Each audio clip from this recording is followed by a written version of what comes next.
Yeah, do you have the pods that you replace it with? No, No pods. I just want the pod, I don't want the whole battery. Just the pods on their own? yeah.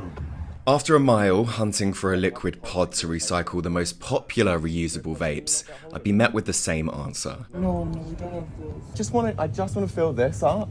No. Okay. 6 stores later, I was yet to find a refill for any of the so-called reusable vapes that are currently on the market. It's better for you to just buy a brand new vape and refills.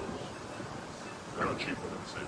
So it kind of makes the whole thing pointless. That's the point of it, because it's just all around the disposable ones.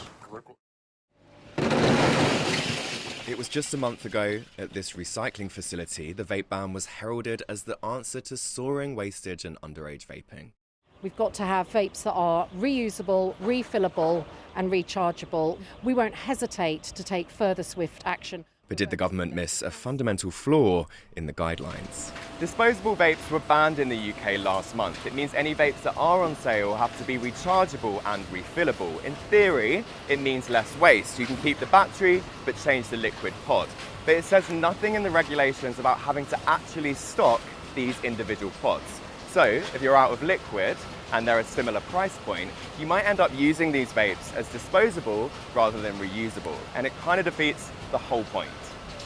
They're very similar in look and in feel and in price point, so that makes it really hard for the consumer. They can treat them just as how they did with the single-use and disposable. They will think of them as disposable and forget that they actually are rechargeable and reusable. The new regulations also require retailers that stock vapes to provide a take-back service so they can be recycled, something Material Focus is pushing to make sure retailers follow through on. There is legal requirement for take-back, and they are definitely a step in the right direction. We just want to make sure that consumers are aware of that. It should be as easy to recycle a vape as it is to buy one, and that's just what we want to see more of. And the vapers we spoke to agree, the rules don't go far enough. You should just get rid of them completely and then just do the ones that you fill up with the vape liquid. You see a lot of litter and you do see discarded vapes, so I do think it is a good initiative. Most of the time you actually can't get the refills, so I think they should just do ones that you can fill liquid back into it rather than the plastic pods.